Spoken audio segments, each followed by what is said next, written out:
کہ بر صغیر ہند و پاک پر کم و بیش 300 سال سے ان مدارس نے اسلام پر بے پناہ احسان کیا ہے۔ 300 سال سے ان مدارس کو سرمایہ فراہم کرنے والا، سپورٹ کرنے والا نہ کوئی بادشاہ ہے، نہ کوئی حکمراں ہے، نہ کوئی ادارہ ہے۔ غریبوں کے چندے سے، عام لوگوں کے چندے سے یہ مدارس چلتے ہیں، لیکن 300 سال سے انہوں نے دین بچا رکھا ہے۔ آج اگر ہماری پیشانیوں میں سجدے ہیں، چہروں پہ داڑھیاں ہیں اور دلوں میں عشق رسول ہے تو ان مدرسوں کا صدقہ ہے اور علماء کا صدقہ ہے۔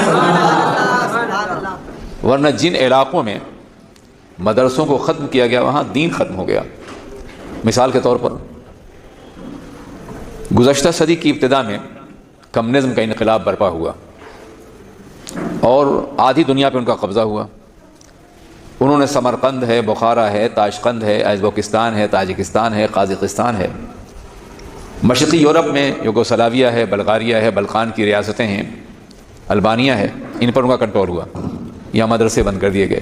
آج اسلام نہیں ہے۔ امام بخاری کی سرزمین پہ کلمہ پڑھنے والے آپ کو نہیں ملیں گے۔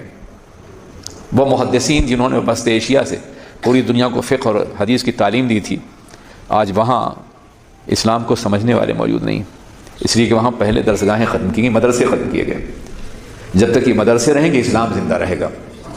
اس لیے انہیں چھوٹا یا کمتر مت سمجھیے، بلکہ انہیں اسلام کی روح اور اسلام کی زندگی تصور کیجیے، تعاون کیجیے، مدد کیجیے، بڑھائیے اور کوشش کیجیے کہ صرف غریبوں کے بچے نہیں بلکہ سرمایہ داروں کے بچے بھی دین پڑھیں۔ ہماری درسگاہوں میں بچے پڑھنے کم آتے ہیں، پلنے زیادہ آتے ہیں۔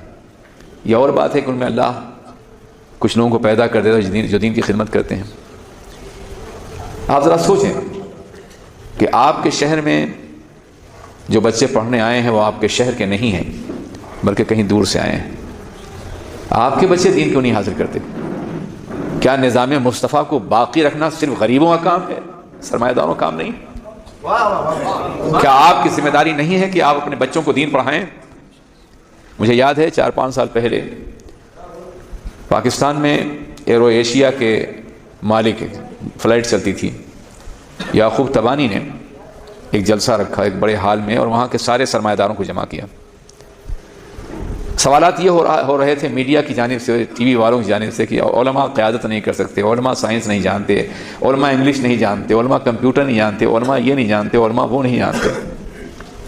میں نے کہا کہ یہاں کئی سو سلیکٹڈ گیدرنگ ہے پورے کراچی کی، ہاتھ اٹھائیے کہ آپ میں کسی کا بچہ عالم ہو رہا ہے۔ سناٹا۔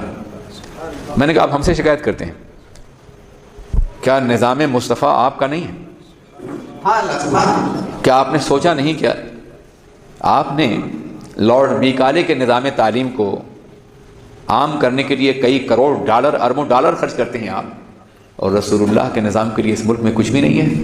وہ خیرات اور صدقے اور زکوٰۃ کی بنیاد پہ چلتے ہیں۔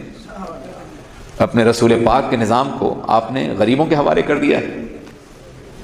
یہ تو اللہ کا احسان ہے کہ آج مسجدوں کی اذانیں، امامتیں، تمہاری نمازیں، جنازے کی، تمہارا نکاح، یہ سب کچھ باقی اس لیے ہے کہ مدرسوں سے بچے پیدا ہو کے دین کا کام کر رہے ہیں، ورنہ تم نے تو دین کو دفن کر دیا ہے، تم نے تو کچھ بھی نہیں کیا اور ہم سے اعتراض کرتے ہو۔